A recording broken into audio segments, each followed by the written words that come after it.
Bonjour à tous et bienvenue à Corbeau News Centrafrique. C'est Martial Vicos qui vous salue en direct du Studio B.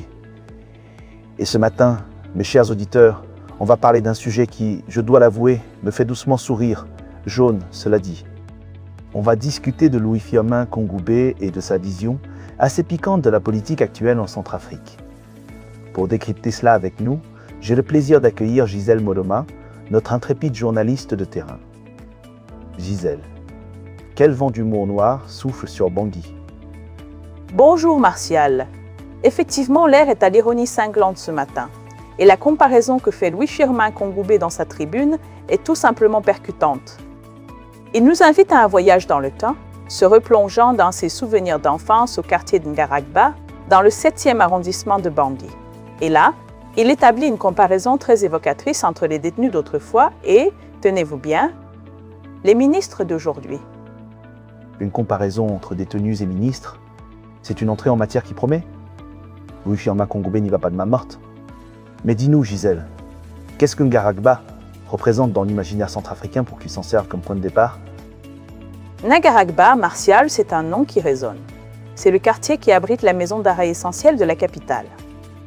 Louis Firmin Kongoubé se souvient qu'à l'approche des grands événements, les personnes enfermées dans cette prison sortaient en uniforme rouge et blanc. Une image forte, n'est-ce pas? Ah, la célèbre Bastide de Bangui. Donc, c'était une sorte de tradition, une mise en scène bien particulière. Et que faisaient ces détenus en rouge et blanc dans les rues de Bangui? Quel était leur rôle dans ces grands événements?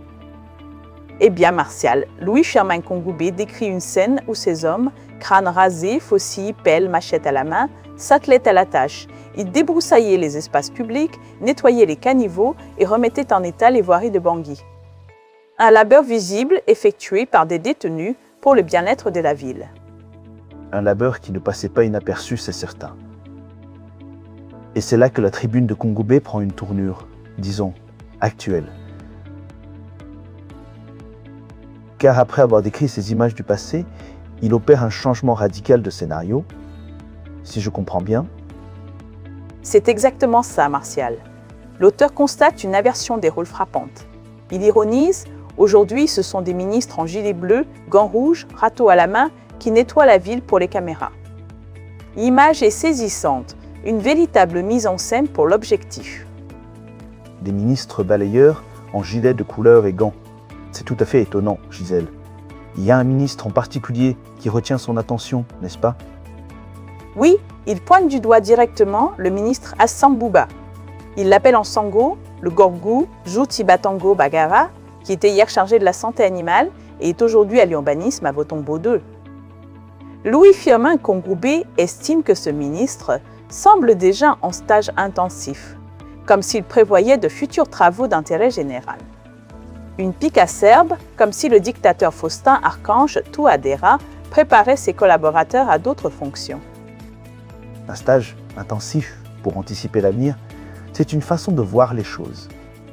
Mais au-delà de cette ironie, Louis Firmin Kongoubé adresse un avertissement plus général, une sorte de prédiction concernant une future transformation politique qu'il nomme le printemps centrafricain.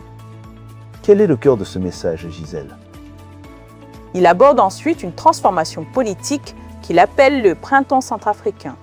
Et il met en garde, Martial, que certains responsables pourraient un jour échanger leur costume-cravate contre un autre uniforme, celui-là même que portaient les détenus d'antan, peut-être. C'est une perspective pour le moins déstabilisante. L'histoire, comme il le dit, a ce sens de l'humour. Que conclut-il alors sur cette potentielle inversion des rôles? Il conclut Martial par une phrase qui résonne fort. L'histoire a ce sens de l'humour, ceux qui attribuaient les parcelles hier pourraient bien finir par débroussailler les parcelles publiques demain. Une affirmation puissante qui invite à la réflexion. Et il termine sa tribune par une formule qui sonne comme un appel solennel. Que le salut du peuple soit la loi suprême à la République en Centrafrique. Un message clair et fort, qui nous rappelle que les rôles peuvent s'inverser et que la justice populaire peut prendre des chemins inattendus. Merci beaucoup, Gisèle, pour ce tour d'horizon de la tribune de Louis Firmin Kongoubé. Avec plaisir, Martial. Pour nos auditeurs, rappelons que cet article a été rédigé par notre directeur de publication, Alain Zilo. Pour toutes vos réactions ou pour nous alerter, n'oubliez pas nos contacts WhatsApp et téléphone, le +20 36 75 18 18 18 ou le +20 36 75 ou 60 36 75 1. Merci à tous de nous avoir écoutés et à très bientôt sur Corbeau News Centrafrique.